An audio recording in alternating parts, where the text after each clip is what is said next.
Hello, everyone. I'm Morten Solvik, Vice President of Mahler Foundation, and it gives me great pleasure to welcome you to yet another Mahler Hour.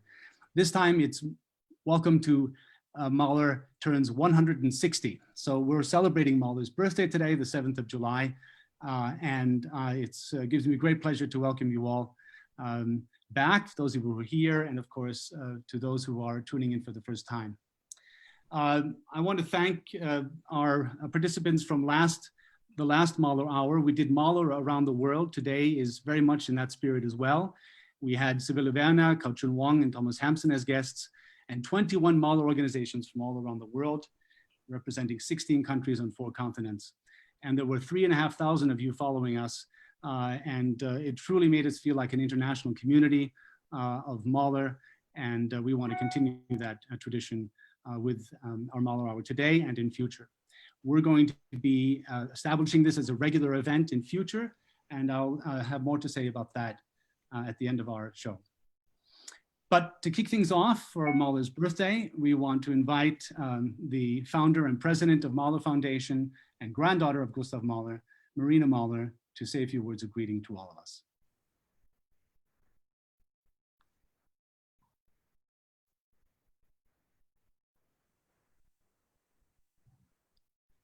Marina? Francisco, I see you here on the main screen and not I'm Marina. trying to unmute her, but she needs to unmute her microphone. Let me hold on 1 second.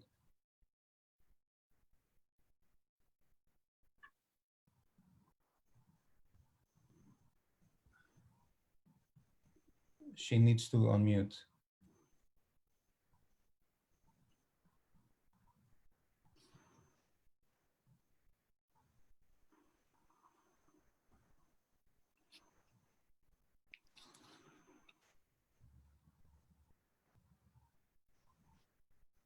We cannot hear you, Marina.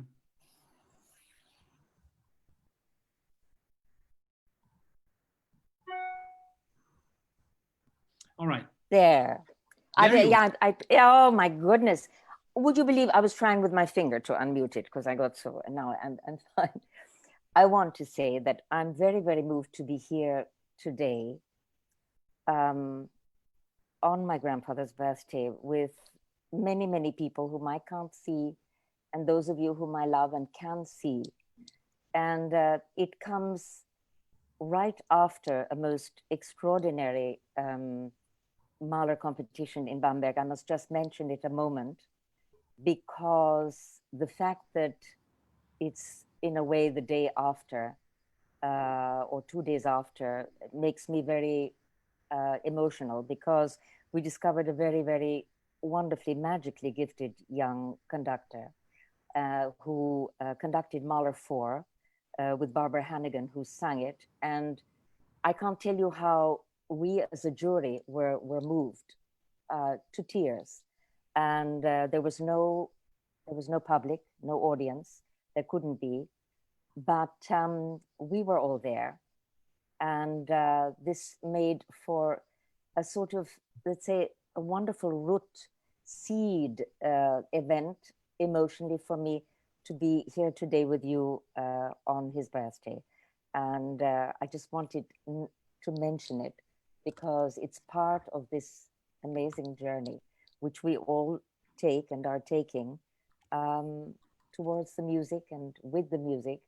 And it leads to so many glorious expressions. And that was one of them. And today is another, because we will be so many people later on to drink to Mahler and to the music and to all that we love and all that moves us. So I'm sending my love to everybody and thanking Morten and Francisco for making this all possible, and looking forward to the next one. Thank you, Marina. Well, I just want to give you a brief sense of what's coming up. I don't see my, am I on, Francisco? It seems to be still Marina's photo. It's her frame still. You are, Morten.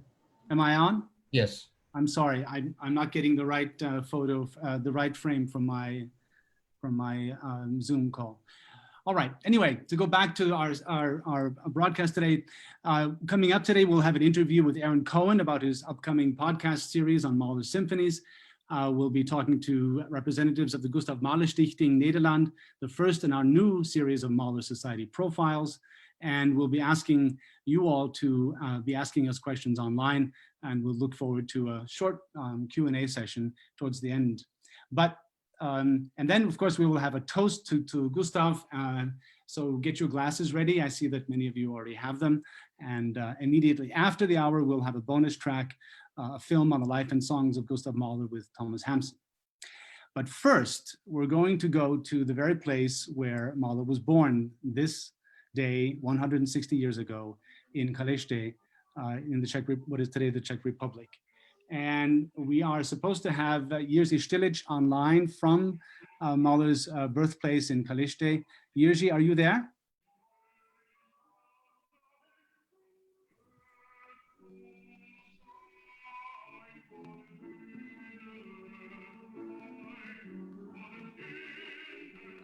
I think we're hearing the concert in the background. Okay, he's just telling me that he's here, but he will be going to, yeah, okay, he'll be joining us in just a second. So this is a special treat. It's not without its complications. We have had some technical difficulties connecting with Kalešte today, but we're going to give this yet another run. We did a tech run this afternoon, and we hope very much to connect with Jiří to bring you to Mahler's birthplace and to tell us a little bit about the house, its location, Mahler's family, and perhaps how we can visit that place today. Morten, Jiří's there. Okay. For some reason, I cannot see Jiří. Hello, Jiří. Yes, this is me. Yes, do you hear me? I do. Yes, fine. There was problem. I thought and I didn't hear you. So, suggest I would. Jiří, we're over here. We're over here. You're not Yes. looking at the camera. Hello. Yes. Hello to everybody. Yes, here we are. So, Morten, Yes. I would suggest I don't hear you when I'm outside just with camera. So I'm going now outside and I tell you something and then I will go back and we can discuss. Yes, very good. Please Okay. show us the house and tell us a little bit about it. Yes, I will. Now I'm going outside of the whole building. We are in the house of Gustav Mahler.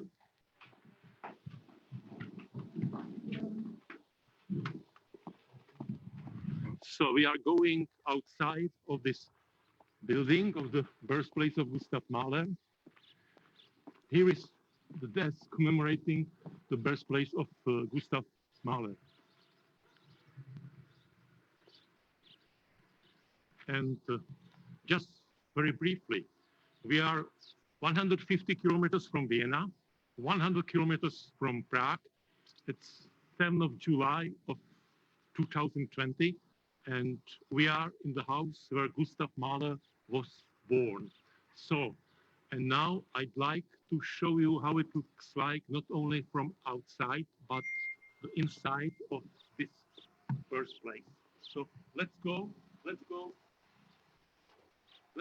the house.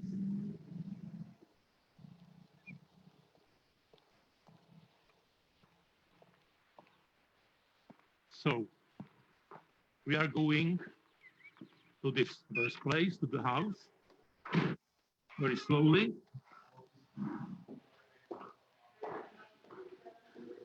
And the center of this house, let's go. The center of this house was coaching in. So that was Bach and Mahler, of course, he lived here just 3 months, but after 3 months, the whole family moved to Iglau, to Jihov, but they didn't lose connection between Jihlava and between Ledech. In Ledech, there lived Gustav Mahler grandmother. So this is the pub, and then we are going to the chamber music hall. It was dancing hall in the time of Mahler, and now we of course repeat this function, and this is concert hall where Thomas Hempson started. Many thanks to Thomas Hempson, many thanks to Marina Mahler, many greetings from all Czech Mahlerians, from Jana Součková, from Jihlava, from me, and this is the hall where concerts are very often, and many great artists performed here and sang Gustav Mahler songs. Last one, there was concert starting 14:30, 2:30, and one part of the concert is sent to you. And now we can sit down and we can talk a little bit. So we are going to the another small room and going to this hall. Yes. So okay, I can sit down and we can discuss. I hear you now.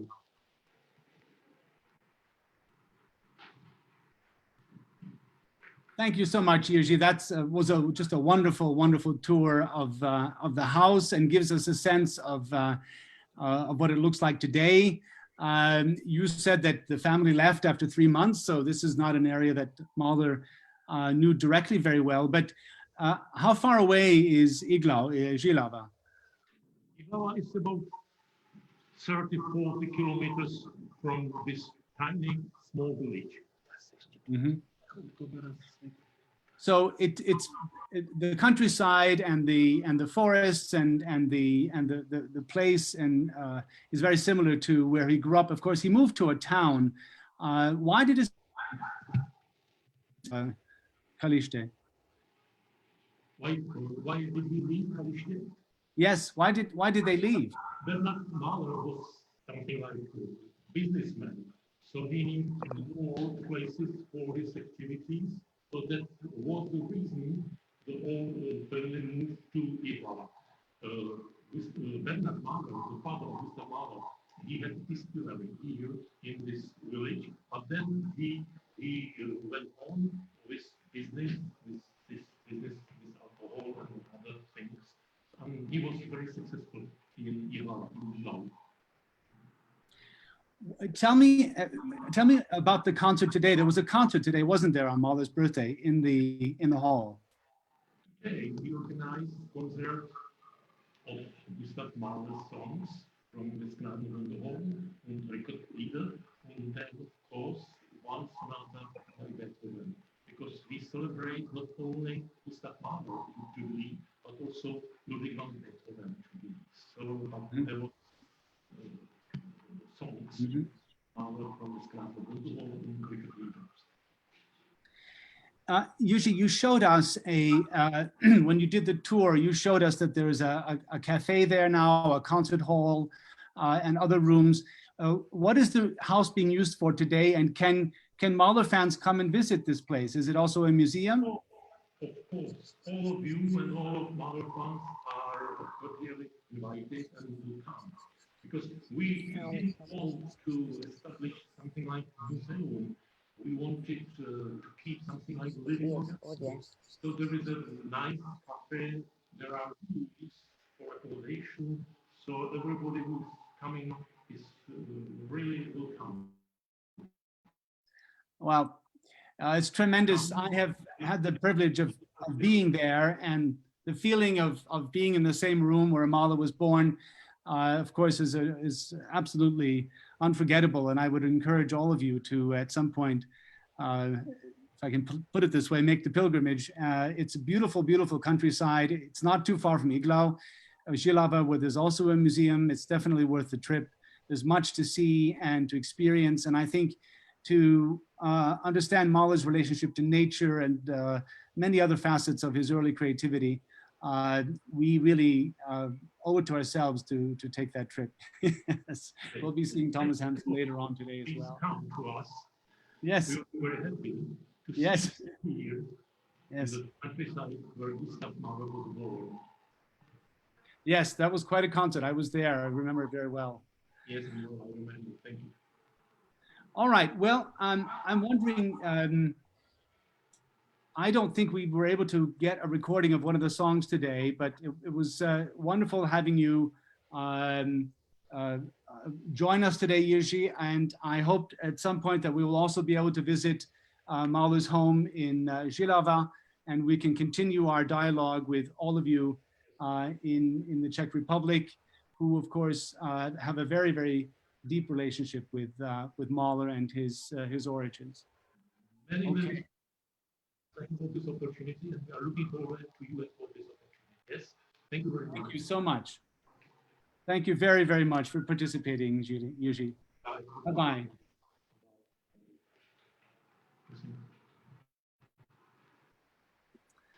All right. So my next guest today is Aaron Cohen, who is responsible for a brand new series of podcasts covering all of Mahler's symphonies, dedicating, as I understand it, a program each to the movements of the various symphonies. And I will be happy to have him join us. Aaron, are you there? I am here. Greetings from New York. Wonderful to have you with us. I hope that our visitors to the website will have seen or heard actually the first of the podcast series. We got a week's sneak preview of the broadcast series, and we wanted to learn more about how this came into being. Aaron, tell me a little bit about yourself and your background and your relationship to Mahler. Sure. So I was born in Seattle, raised in Canada, studied oboe in college and made my living at that briefly, but then had a big interest in audio production, recording studios, so that kind of derailed my oboe career. Came to New York in 1998 and got a job with New York Public Radio, where I've worked for the last 20 years, basically. New York Public Radio has two big radio stations here in New York, WNYC, which is the NPR station, and WQXR, which is the classical music station. And my favorite radio projects, I've done a number of different things for them during my time, but my favorite radio projects have been the long form classical music documentaries. I co-produced one on Wagner's Ring Cycle. More recently, there was one about Richard Strauss, a 3-part series hosted by Deborah Voigt that was called Music is a Holy Art. And I would say all of those were kind of a warm-up for this Mahler series. And should I talk about the project itself, or? Yeah, sure. Tell us. Yeah, just tell us about the project, how it came into being, and when you give that vast introduction of your background and doing Wagner, all this as a preparation to this, that does pique my curiosity, and of course it kind of implies that there was quite a bit of a challenge and maybe something daunting about putting this all together. Maybe you want to reflect on that too. Yes, well, it's been a sort of a 10-year journey on the Mahler series. I knew in 2010, that was when I really decided I want to produce a Mahler project. Took a little while, took me a couple of years to get the courage up to go into the office of the general manager of QXR and say, I want to do, a whole series of, documentaries, one radio documentary on each Mahler symphony. I think the first thing he said is, oh, that sounds expensive. And then, and then he said, let's back up a little bit, do something a little less ambitious. We have a broadcast with the Berlin Philharmonic doing Mahler 2 at Carnegie Hall coming up. Why don't you do a little 10-minute intermission feature for that. So I did that. I was really glad he said that, because I actually wasn't ready back then to do this project. There was a lot of reading and research and that I had to do. So 2015, I started officially doing the interviews for this. And for the last 5 years, really a lot of intensive work on it. I was hoping to premiere it at the Amsterdam Festival, but of course, sadly, that got canceled. And this felt like a good time to finally launch. Mm-hmm. And it's an ambitious project. Tell us a little bit about its scope and how it's going to be rolled out over the next few years. Well, the idea is that each season is one symphony. So season 1 is symphony number 1. Season 2 will be symphony number 2. I have finished season 1, which has launched today. You can get it wherever you get your podcast. It's also on the website, theworldofgustavmahler.org. And next year, hopefully, season 2 will come out, symphony number 2. That is, all the interviews are done. I'm trimming them down, putting that together. We have some different guests in that one. And they hopefully, we'll have to see. it'd be great if I could do one of these a year. If I can really get good, maybe I could try to do 2 a year, but they're, it's a lot of work. So it'll be a long time in between them. And will you be doing one podcast for every movement, or are you going to you're going to create a different format? Well, the idea with the season is that within each season, for example, season 1, which is out now, is Mahler's First Symphony. There are 4 episodes, 1 episode for each movement of the symphony. And the idea is that as you go, it's sort of like getting a driving tour of a city where you drive through the whole city and someone keeps pointing out the different things. So we do that with each movement. We go through the movement and point out the different parts of it as we go. So there's 4 episodes because there's 4 movements. In the First Symphony, the season 2, Mahler 2, will have 5 episodes. Hopefully there'll also be some bonus episodes because there's always things that just didn't quite fit into the program as it was. And I definitely have some of that for the First Symphony. So we'll sort of see. This is the very beginning. This is launch day. So. Mm-hmm. And who's your audience, Aaron, for this? Who are you trying to reach, and how are you doing it? Well, hopefully it's for both Mahler fans and people who are new to Mahler.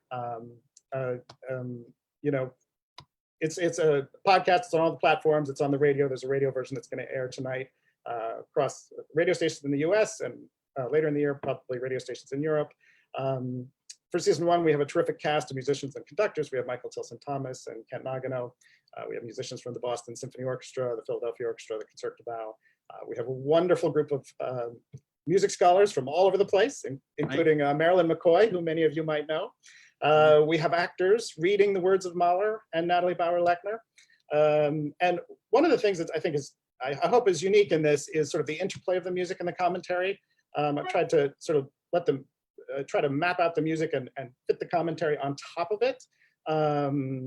So, that the commentary really complements what you're hearing in the music. I think hopefully for this group, for Mahler fans, what you'll enjoy is hearing Mahler's words read by an actor in the appropriate place in the music. That was a lot of fun for me to try to find those quotes from Mahler and figure out where exactly they should be placed. That was really a lot of fun. So there's a lot in there. Yes, there is a lot in there. I've had a lot of fun listening to the first 3 episodes, and I was very impressed by your use of quotation. And I tip my hat to Marilyn, I think, who is also helping you musicologically. A lot of sources there that are coming to the fore in ways that are just perfectly aligned with content. And I think that's very, very powerful. Let the actors, and I mean this, the actors historically, the Mahler and Natalie and others, speak for what we have to say, and to flesh that out in ways that are quite intriguing, entertaining, but also informative. And I wish you a lot of luck with this. It's also great to have musicians, by the way. I'm a musicologist myself, but hearing a musician talk about playing Mahler or what they are moved to, I think is also a very good move, putting them there. These challenges in creating a podcast, it's oral. We're hearing the music, we're hearing the interviews, but we're not seeing anything. How did you find that to be a challenge or an advantage?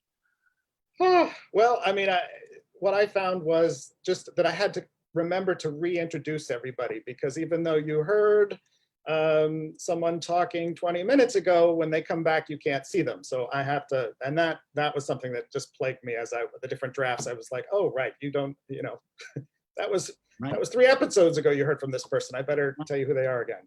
Right. That was the big challenge.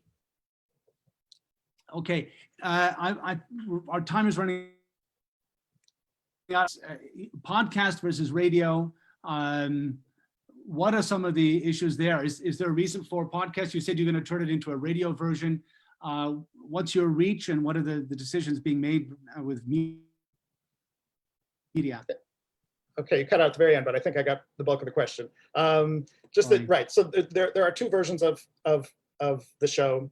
Season 1 is 4 episodes. The podcast version for podcast world, it is about 80 minutes of material. Each episode is between 15 and 25 minutes. So that's in my mind, that's the definitive version. But there's also for radio a trimmed down version that's 58 minutes. So I had to cut 20 minutes to make it work, which I'm sure, I mean, I hate it. I hate editing Mahler is not something I ever hope to do. But had to get it cut down, and it works as a show, as a 58-minute show. We don't have the whole symphony in there. We have a lot of it. But the radio program is premiering tonight at 9 p.m. here in New York on WQXR, as well as a bunch of other stations across the United States, Chicago, Cleveland. Well, and as I say, hopefully in Europe, I have the distribution set up, but I don't think it's actually airing in Europe anywhere today. Well, congratulations, Aaron. And I encourage anyone out there in the Mahler world doing this kind of project to reach out to us. We're more than happy to and to have you present your materials. I wish you all the luck, Aaron, with your new series, and maybe you'll check in sometime in the future about how things are unfolding for you. I hope so. Thank you so much for having me. Yes, my pleasure. All right. Well, next up is the first in a new series that we're going to introduce to the Mahler Hour. As I promised during our very first show, we are going to societies of this world. As I mentioned early in the hour, we had 21 of you online last time, and I thought it would be wonderful if we could all learn a little bit about to encourage people to join locally, but also to reach out to the rest of the Mahler world. And I thought I would invite as our first guests the Gustav Mahler Stichting Amsterdam. They are a very active group, one that is closely associated with the International Gustav Mahler Society in Vienna, but I think also in the wake of these important Mahler events in Amsterdam, it would be appropriate to bring them on board. So I'm going to ask Evelyn Nichols to introduce the society, talk a little bit. I also know you have some presentational materials, so welcome, Evelyn. Oh yeah, I'm muted now. Am I on now? Yes, you are. I wave to Marina, because before I start talking about our society, I have a great announcement to make, and it's thanks, Marina. About 2 weeks ago, I asked her if she would be interested in taking part in our society as an honorary member of our board. And within 2 minutes, I got a mail back and she said, yes, of course. And it was a wonderful moment. Why? Because 1 century ago in Amsterdam, at the end of the Mahler Fest of 1920, we started something that was called the Mahler Bund. And your beautiful foundation is 100 years later, the idea that was given by both Willem Mengelberg, Bruno Walter, and your grandmother. So it is a link with you, my dear Marina, which makes me feel that we have stepped over a large boundary, but we start again. Your Mahler Foundation is our Mahler Bund, and I thank you so much. And when you come to Amsterdam, of course, we will drink a glass and we have a nice dinner and talk about previous and coming times. Now to our society. Well, it's marvelous. I mean, this idea of sharing with people on this Zoom is extraordinary. I didn't know it would be such fun because you can see each other. And last time, Morten only gave me 1 minute, so I was complaining and I said, well, give me some more time, there's so much to tell. And this has to do with 2 projects that the Mahler Society is working on. One is already finished, and if Francisco will tune in later, he can show what it is. But the second one is very interesting because it has such similarity with Aaron, what you are doing. And that's very crazy because Joost will tell later on what our film is going to do. But it's so nice that from all parts of the world, people start moving and start talking and playing with Mahler, the possibilities of Mahler's event. I mean, his images and his not known voice, but you also have actors to work as a kind of Mahler. This is so wonderful. Well, I feel very privileged that we are the oldest, next to Vienna, the oldest society. And I carry it on my shoulders as something almost spiritual. I know you know what I mean, Marina. And you know, Morten, we have known each other for such a long time.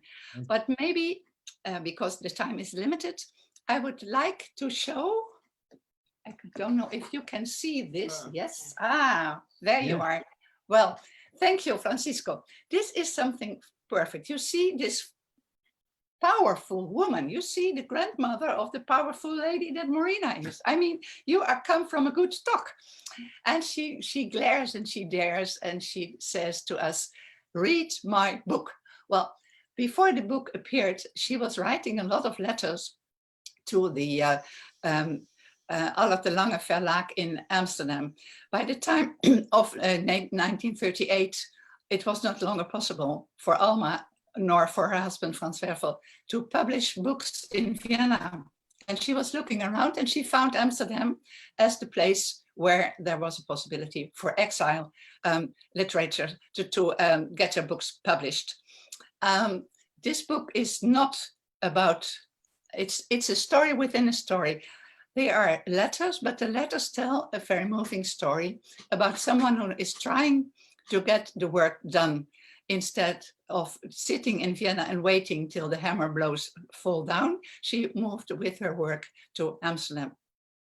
And she had a kind of trio. One of the trio was Walter Landauer from the Lange Verlag, and the other one was Ernst Bollack in London. So she was in the midst of two men who controlled her writing, which is terrible to read. And the mistakes she makes are very nice mistakes because it shows her as a very sensitive woman. Very often we think of Alma, it's a tiger woman, it's a powerful woman, tiger mama. But inside, she had a very soft spot for her husband, not anymore, Gustav, and her husband, yes, Franz. And she tried in this letters, she tried to give credit to those two gentlemen. And I think it's very worthwhile reading how she makes a kind of monumentum for Gustav, while Franz was reading the text if it was okay. So this is, I can only tell you, buy it. Can you show something, Francisco, of the inside? Do you think it will work? No, I don't think it will work. No. Okay, but you showed, this is this, and on the back side you have a wonderful text by Marina. So this is the cover, and inside you have the letters, and the participants of the writing are Alma, Walter, and Ernst, and they all have a different color. So when you read, you know if you are on page 1, it's Alma, and if you're on page blue, it's Walter Landauer. So it reads like a kind of novel. Maybe I think I sent you the link, and otherwise I send it again, where people can order the book. It is in German, I'm sorry to say so, because Alma was writing in German. If I can sell enough books, I will translate it in English, but it is especially her way of expressing herself, very Austrian. I mean, if you are a pure German, you will be shocked now and then what she's telling you, but it's marvelous. I can only recommend it. So that's the first project. The next project, and then I will change places with Joost Honsenaar, is much more important, I think, because it is supposed to be something new. Listening to Aaron, I think, oh, but we all have our Mahler intentions to make this man greater and greater and greater. May I present you, Joost, please? We'll change your position, but Evelyn is still there. Hello, everybody. Very, very nice to meet you this way.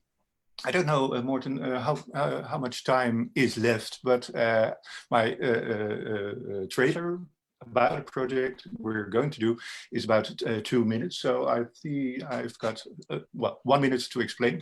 I'm a television director. Together with Evelyn, we made a documentary about Mahler 8, I think 10 years ago. I did a lot of concert registrations. I did a Mahler box 8 years ago with Concertgebouw Orchestra. We did all the symphonies. I'm a musician myself. I played a lot of Mahler. And now, 3 years ago, in the run-up to the Mahler Festival 2020, we all know what happened with it. Aaron told as well. She asked me, can I do something with the photo material that there is from Gustav Mahler? I said, of course. And I just read the book of Bruno Walter, you all know, of course. And I was touched by the way he wrote about Mahler. When I read it, I thought, well, I saw Mahler standing in front of me talking to me. So Evelyn and I thought, well, maybe we can combine those two things. These pictures, we're going to animate them with parallax effects, it's a technical thing. And we take letters, everything, and we blend it together to one text. Mahler is talking. The project is called the Mahler Monologues. And I think the best thing is just to start the trailer, Francisco. May I just 1 minute? You should tell them that it is Mahler who's playing himself. I mean, there are no actors. It's just the photographs that speak. Look the trailer. I will. Evelyn is right. But if you start it, please, Francisco. Sure, Please. hold on 1 second. Thanks.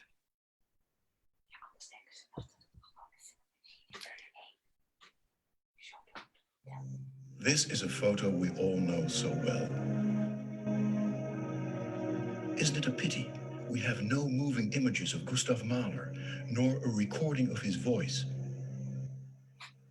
On the other hand, there were people who were very close to Mahler. They wrote diaries and letters. Natalie, Bruno, and Alfred.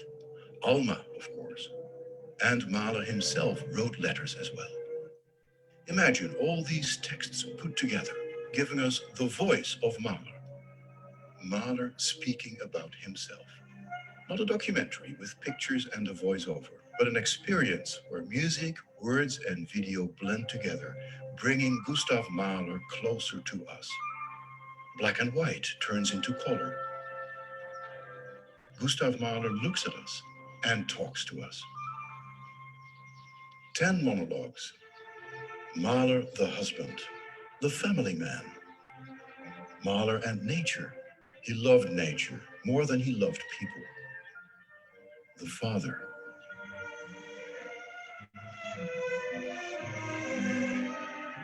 The composer.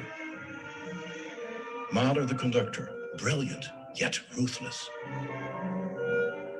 Mahler, the child, lonely, neglected by his father.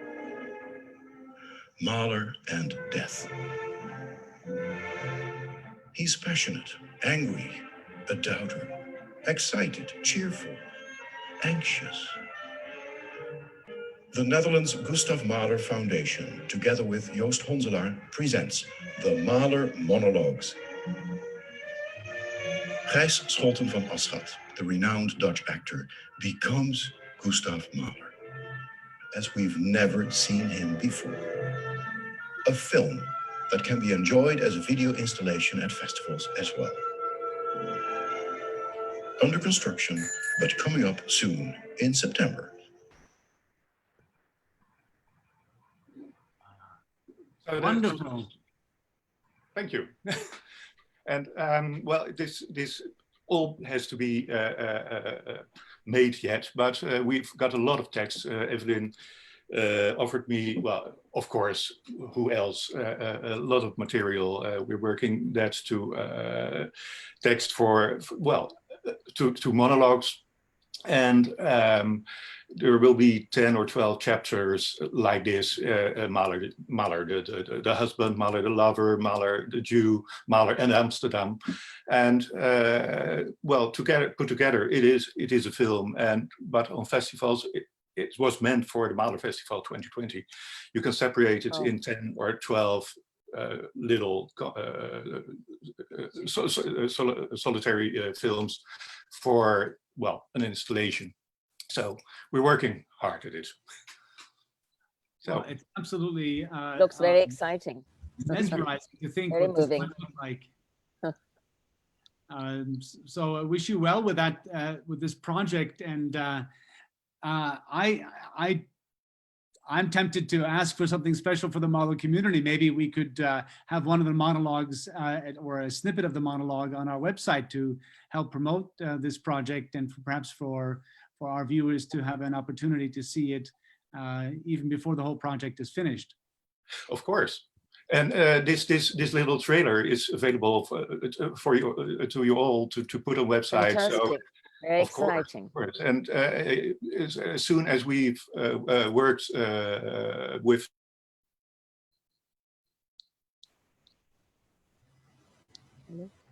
Did we lose? I think we our lose them. colleagues? Yes, I think so. Oh, that's too bad. I wanted to thank them and to move on to my next Nice. guest. All right. Well, I think we'll have to. I hope that they can. that film. Off. Oh, there you Yeah. are. Oh, there you. You were gone the entire time. You were gone the entire time. I was about to say it's too bad because I was hopefully. Wanted to thank you so much for your contribution and for your very innovative idea and what that might mean to experiencing Mahler. I have one. I can't help it. I have a question. Do we know what Mahler's voice sounded like? Because I think there might be indications of what. Yeah. Well, that's the thing. That's the thing. Evelyn and I are going to work with the actor, because the actor, he looks like when you put glasses, then he is Mahler, and it's great here in Holland. It's a great actor, but Evelyn has special thoughts about that he is a baritone. I think maybe Marina. What do you think, Marina? Yeah, I think he was Jewish and he was from. We could have asked Sherry about it. I think he has a high baritone. When he was, hi there, Tom, maybe you can help me out. Tom, help us here. Help me out with your voice. Now, when he was angry, and he very often was with the orchestra, he was more like a tenor. But when he was talking love, he was in the baritone zone. So Gijs Scholte is going to move with his voice according to the moods of Mahler, but always with the picture of Mahler. So that's the whole idea. He will be filmed very shortly, but then Mahler will take over. Yeah. So it will be really, Mahler will be the Hauptrolle in his film. Yeah. Yes. It's amazing. We don't know how to do it, but is it German, English, or Dutch that we're getting? English. English. Wonderful. Here's a problem. He was a German speaker, and his English was not good. No. So are you going to give him an accent? What are you going to do? No. I think because it's a Dutch actor, there will be a little accent, but I don't think so. You know, we started thinking about making the film in German, but maybe we do both. It depends on how Gijs told us my German is not very good. Well, if we know that the German of Gustav was not that well, but to reach a great many Mahlerites all around the world, we should do it in English. Marina, don't you agree? Absolutely. Okay. I wholly agree. Yeah. Okay. Yeah. That's fine. So that's a statement. I'm going to cut us off there because I'm going to have a short Q&A at the end, and anyone can get back to this if we want. Thank you so much. Very nice to hear from Gustav Mahler Stichting Amsterdam. Thank you so much. All right. Very exciting. Stay tuned. We want to see it. So my next guest is Thomas Hampson, is returning to introduce a film that that he and I were involved in or made a number of years ago, and that will be again a new feature of the Mahler Hour. We're calling a bonus track. Sometimes we'll have additional material of a greater length that we'll make available to our viewers. And Thomas, are you there? Because I know we had to sneak you in a little bit earlier than planned. I'm here. There he is. There he is. Wow. Hello, Marina. Wow. How are you? How are you? Hello. Nice to see you all. so well. I wish I could share Hello. the Bamberg with you. It was extraordinary. Yes, I'm sorry it wasn't at Bamberg. It sounds like it was a very exciting week. It just was an amazing young first prize winner who made us all weep, including Barbara Hannigan. I mean, on stage, and I mean, it was really very moving. Quite a Wow. wonderful young man. I have to say Oh, that. wow. I'm sorry to interrupt. Just to Congratulations. tell you, Very exciting. to share it with you. It was very special. The winner's name is Finnegan Deer, just in case people want to look it Finnegan up. Downey Deer. Downey Finnegan Downey Deer, which is extraordinary in itself.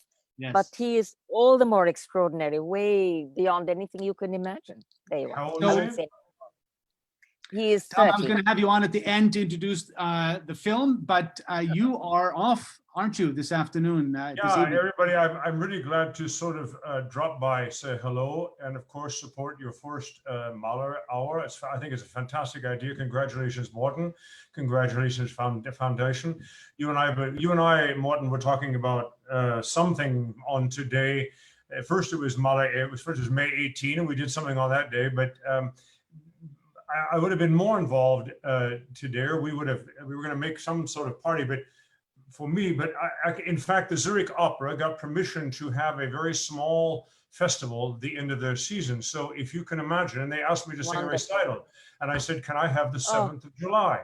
And they said, yes, of course. So I am singing a recital tonight at the Opera House, and I'm making, the first half is a reduced version of what I did in Carište for Mahler's 150th birthday. So it's called A Life in Song, and I start with Erinnerung, one of his first songs, and we end with Liebste Schönheit, probably his most personal song. And in between, we go through valleys and hills and so forth. Then the second half, I will do songs that have, I think, a particularly serious and not just serious, but fundamental resonance from America. We're in desperate need, all of us in all of our societies, to be reminded that there is something good and great, and always was good and great in America, and not the bullshit of our contemporary political situation. I cannot mince words. I cannot be nice about it. We are in desperate, horrible moral and political stress in America. The great thing is America is very volatile and very resilient, and we'll get out of this shit too. So everybody stay tuned and wish us the best. But I think it's very important to sing some songs that are really about the soul of, yes, Americans too. We have a soul. It's not just Starbucks. Anyway, so that's the program tonight, and I'm about to head off to the theater. Back to the film you're about to see. It was produced, actually it was my brainchild, if I can be so arrogant about it. And Felix Breisach, who made the film, is a wonderful colleague that we've done a lot of films over the years. I wanted to make a film, literally Gustav Mahler's life in his songs. And it came to me because I sang so many double evenings of all of his songs, all 50 of them, which I really love to do, still love to do.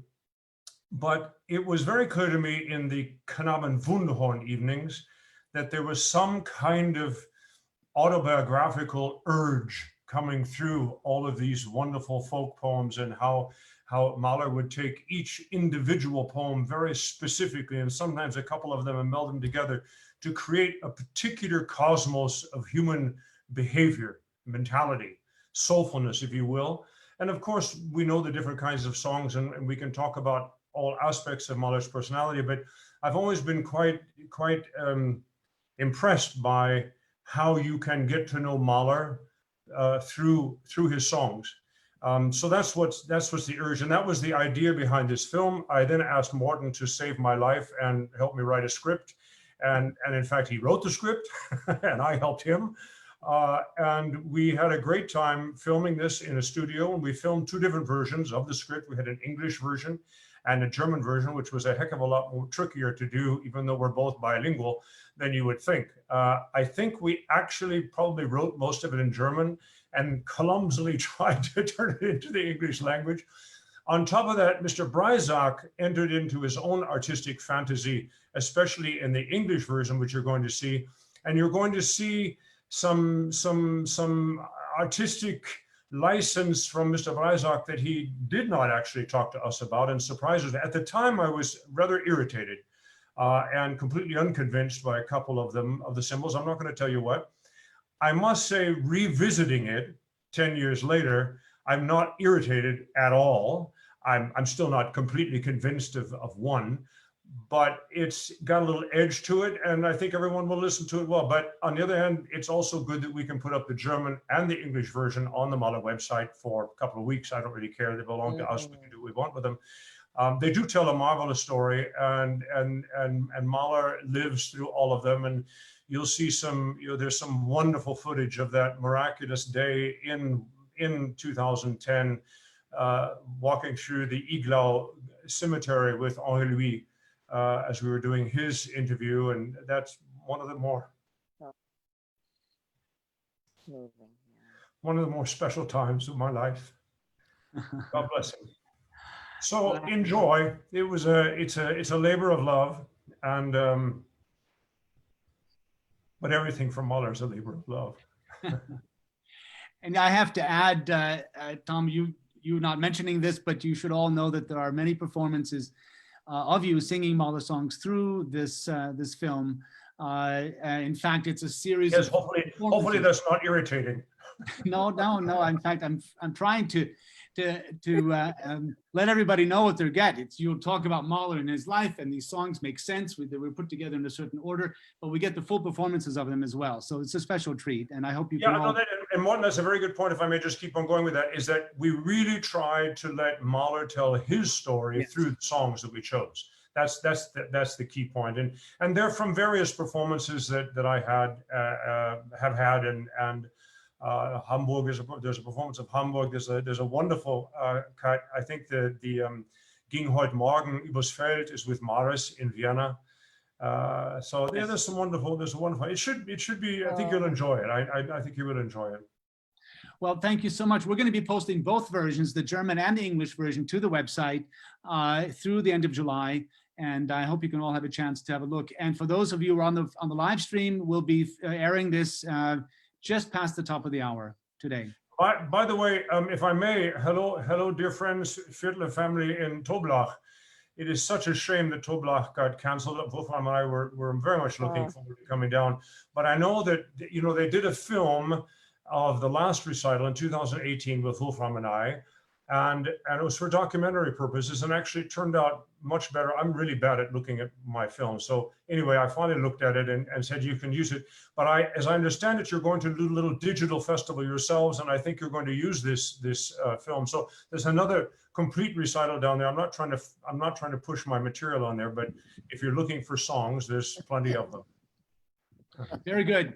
Well, we don't want to keep you from getting to the Zurich Opera House. You told me you had to be out of here very soon, so it's delightful you could drop by. I'm going to go dry my hair. Love you all. God bless. Have a Thank wonderful you. Happy birthday, Gustav. Happy birthday, Gustav. Yes. Exactly. All the best. Bye.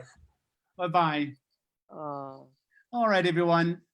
Well, that was wonderful. I want to move on now to a couple of announcements from Mahler Foundation, and the first being something I alluded to at the very beginning. Starting in September, the Mahler Hour will become a monthly streaming event brought to you by Mahler Foundation and contributors around the world. The idea is to bring together individuals interested in the composer, the thinker, the humanist, Gustav Mahler, as we explore not only his life and works, but also how his legacy still informs essential aspects of the human experience and how we can turn that experience into a force for the good in today's world. And I'm really paraphrasing now the fundamental ideas behind Mahler Foundation.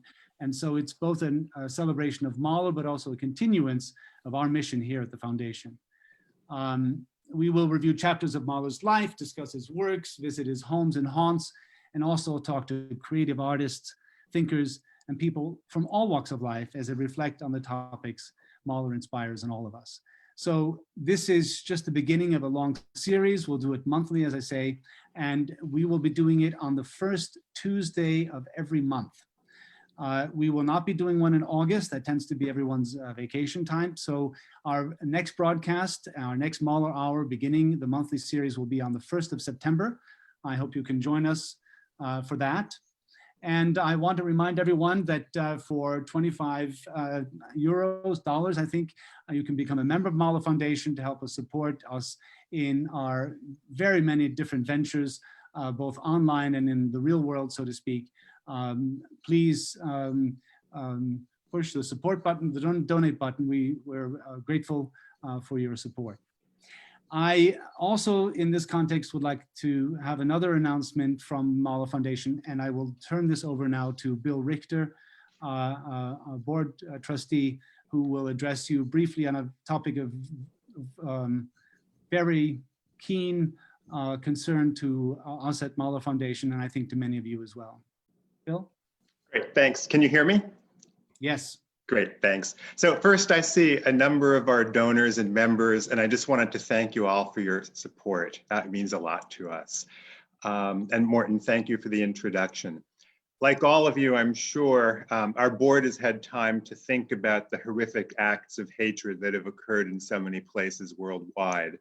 And in outrage at these acts, I wanted to announce that Mahler Foundation has resolved to act within our mission to support Black Lives Matter.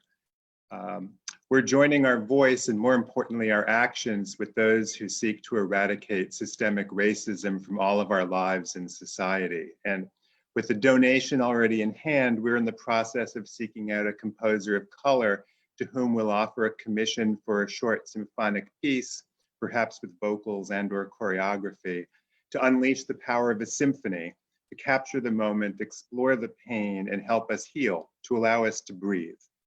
We'll be using our best efforts through our networks to ensure that the commission is performed. In this way, we feel Mahler Foundation takes a knee. And if you'd like to talk about this, I know it's a very deep subject, or discuss what steps your societies might take in this regard, it would be an absolute privilege for us to continue this conversation with you, and I would encourage you to please feel free to be in touch with us. Thanks. Many thanks, Bill. Thank It's you. an absolutely essential message from us at Foundation, at the Mahler Foundation. And I want to, in fact, it's a perfect segue into our next segment, which was the brief period for Q&A. I know we're almost out of time. We're going to have to go over the hour again, but it's worth it. If anyone has any questions, I know there are streaming services that you are joining us from, and also within the world of Zoom. If you have any questions for us as a foundation, for any of our participants today, please feel free to post those to the stream. I'll be trying to address those as they come in. I don't know how much we may have already received in that way. I know this is also a new feature of how we do things on the Mahler Hour. If we don't get questions today, that's fine. I think Bill's statement also may provoke some thoughts, and it would be wonderful to hear from you in any regard. So questions for presenters, for me, you can go online, and if you're in Zoom, you can ask questions directly in the chat function. If you're on Facebook, you can go into that forum as well, and they will be forwarded to me as they come up. I would also like to ask you to contribute to what you might want to experience in upcoming editions of the Mahler Hour. This is a new concept. I can easily conceptually fill many, many hours of Mahler Hour, but I also want to address your needs and your interests and concerns, and make sure that we are traveling around the world and in the world of Mahler, visiting people and raising topics that are of interest to you. So if this is not the right time for you to do so, I would encourage you to simply write to info@mahlerfoundation.org, info@mahlerfoundation.org, and those questions will come, and those suggestions will come to us directly, and I will try to build those into future Mahler Hours. And if there are questions of other substance, we will be happy to respond to you. So I'm very, very open to your input in creating the future of this live stream. Do I have any other questions from anyone perhaps that may be here in the Zoom room with us today? No questions? No? No suggestions? You're all welcome to speak. You're all part of the family here. All right. Okay. You'll be better prepared next time, I hope. And so now, now that we're almost at the top of the hour, I think, Morten, yes, please, Lou. before you Lou's called from you. one thing I wanted to say, the work that you, of course, with the foundation and all of you who have expressed some particular projects that you have in mind, the Holland Mahler Society and so on. There's one thing that I've always felt seems to be ironically put in the background. And our society in New York has concentrated on it in its nearly 50 years of existence, and that is interpretation of Mahler's music. I mean, we have so many recordings, so many people come to Mahler, and if there is a list anymore, when Schwann catalog is long gone, they see somewhere in the catalogs online 40 recordings of this symphony, and they don't know where to go. And of course, big names do hit them, Bernstein and so on, Bruno Walter, but between all of them, they just don't know how to make a decision. And there are no more store representatives to give them guidance. And we feel that that's very important. That's why we, in our newsletter, we provide a brief review of each new recording that comes out of Mahler's music. And our presentations, in fact, today, Jerry Schwartz, who's unknown to many of you, a conductor who's recorded all 10 Mahler symphonies. He's going to be with us to share his thoughts on one of them. One apropos to today, the Seventh Symphony on the 7th day of the 7th month, but only the first movement. Your time is always fleeting. But I just wanted to make that point that I'd like to see more programs devoted, and we will give them, devoted to issues in Mahler's music, because, you know, even people who have experienced Mahler fairly substantially, they attend a concert, they get a new recording, and all of a sudden, as they're listening, something happens that they just don't understand. I mean, you know, why did he slow up here? Why is this so fast? Why? And so on and so forth. And with Mahler, as you all know, the music is fraught with problems moment after moment, inch in the score after inch. So I think projects, comparative, interpretive ideas, as well as exploring. You know, remember the days, I'll just wait one comment because I know you got to go. Remember the days when there were issues about Mahler? I don't mean just that, you know, who wants to hear all that long stuff? But more particularly, the 10th Symphony, some say no, some say leave what was done alone. These were healthy for Mahler's longevity. It kept us stimulated. And that's what we devote to in our society. Well, I think it's a great point, Lou, and thank you for bringing it up. I have two reflections on that immediately. One is we are creating an enormous discography on our website, which I think is close to exhaustive. I would encourage all of you to have a look at that. And I would frankly encourage more interaction with societies like yours, Lou. I mean, you've done a lot of this historically, and you have a lot of expert commentary of your own. So I think we could really think more about how societies and topics could be interrelated and brought to the Mahler world, because this is, of course, a forum for bringing that out. My other reaction is not only can we discuss recordings, we can discuss recordings with the great performers. We individually, but also collectively, and certainly as a foundation, have very many good connections to some of the leading interpreters of Mahler today.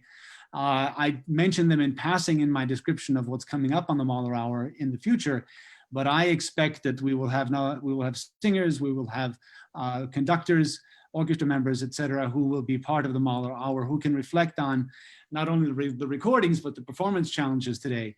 And I think that would make it even more compelling. So it's a great topic and certainly something that we will keep on in our sites. One thing I think you might do relatively soon, and that is interview this young conductor that you've mentioned, Marina had mentioned.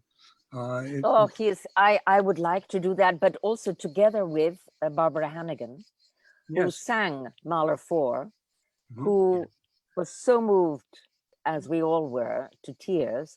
And I think she would love that. She's a very close friend. Yeah, I will suggest to her. And she made friends, over the dinner. I wasn't there, but she's going to ring me this week to talk to me about him and his family. Yeah. I will be in touch with him, and we could definitely do that. It would be wonderful. We could talk I about was- Mahler 4.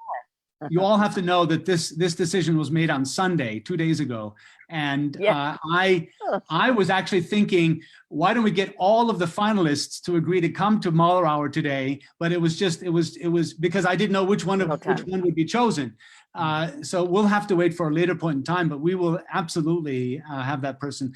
The conductor I interviewed last week, Cao Chun Wang, won the last Bamberg Festival competition as well. So he's also if you will, a graduate of that prestigious prize. And so Lahab Shani too, who was a member of the jury. That's right. Lahab Shani was on the jury this time. All right. Well, thank you so much. I will move to our next point. And good idea, Lou. Thank you. I will move to the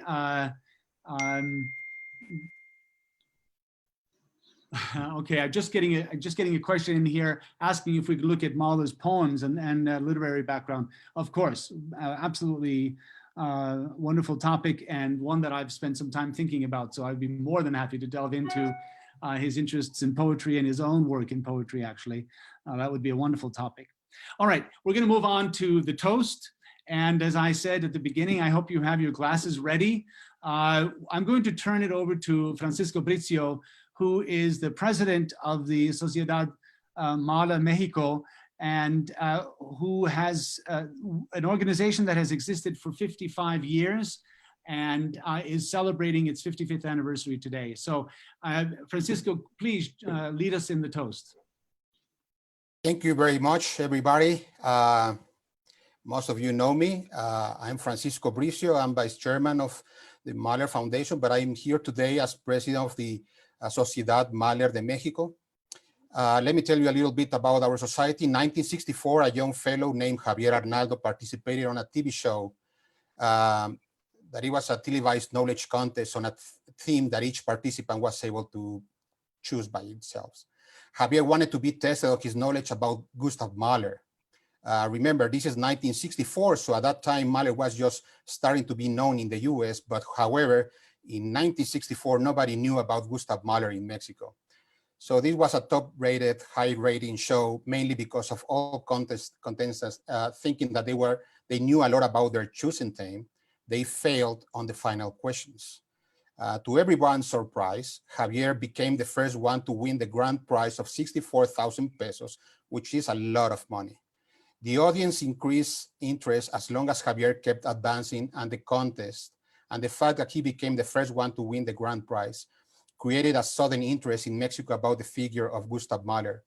So he decided, with the money he got, that on July 7, 1965, and with a group of friends, to found Sociedad Mahler Mexico. So today, our society turns 55, making us one of the oldest societies. Right now, we have more than 1,000 members, most of them less than 35 years old. We're very active on social media, as you probably know. We have monthly meetings, and we run a conservatory for 200 unprivileged children in Irapuato, Mexico. And we are among most of the most active societies in Mexico. So there's only one Mahler. So in the spirit of unity, our society will join forces with Argentina, South America, and Spain. Pablo Sanchez is right here with us right now, to become just one Mahler society for all Spanish-speaking countries. So today we announced that we are transforming our name from Sociedad Mahler Mexico to become just Sociedad Mahler. There's only one Mahler, so we also decided to grow together under the Mahler Foundation's umbrella, allocating 10% of our membership fees for projects and activities of the Mahler Foundations, as you heard. So as I raise my glass of tequila, what else? I would like to make a toast. for the 55th anniversary of the Sociedad Mahler Mexico, for our transformation to Sociedad Mahler for all Spanish-speaking countries, for having the honor and privilege to be taken under the wings of the Mahler Foundation, and most importantly, because there's only one Gustav Mahler, and today we celebrate 160th birthday. Salud. Salud. Salud. Oh. Oh. Cheers. Cheers, cheers. Cheers. What a beautiful. Thank you, Francisco. Cheers, Francisco. Bless you. Much love. Very beautiful. Gracias, gracias. Oh.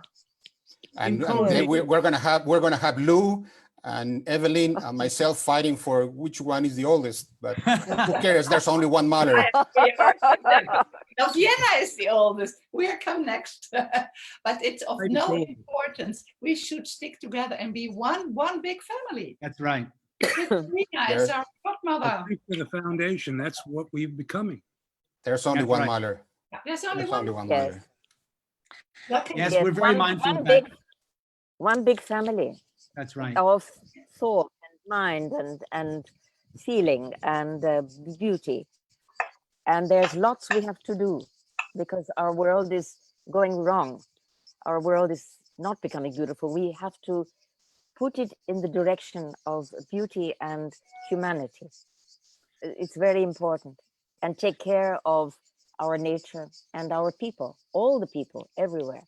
So I drink to that. I drink that we link together in this spirit and we remain together and we grow and we open our arms, and wherever, in whichever part of the world, in the tiniest village, in whatever, we have to be all inclusive. Much love to you all. Thank you. Thank you. Rob. Thank you.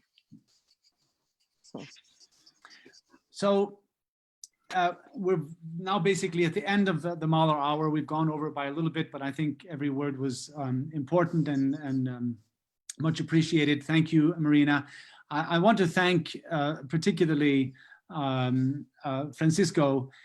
You know, the heroic efforts of technology are truly complicated and require the time and dedication that that many of us don't appreciate. So Francisco, I want to thank you personally, but also on behalf of the foundation. I know everyone listening as well, for all that you have done behind the scenes to make this a reality and a possibility. So thank you very, very much. Thank you, Morten. And if I may, I would like to just show you very, very briefly a photograph of Javier and our founder, because he's for us he's like a Henry Louis for Mexicans. You know, he dedicated his whole life for Mahler. He's the guy with the tall guy right in the middle. Well, he's not in the middle. The third one from the left. That's Javier. He's very beautiful. He's very beautiful. And here is Javier when he was on that TV contest show, preparing for the final question, where he got the money. And then this is our conservatory where we have 200 unprivileged children learning to play music instead of being violent on the streets. So it's so beautiful. We're very, very happy and very honored about all this. Yes, and I think on the birthday we have to mention Chile. Of course, not just Chile. And yes, Alejandra is right there. Where are you, Alejandra? She's down there. Alejandra, are you there?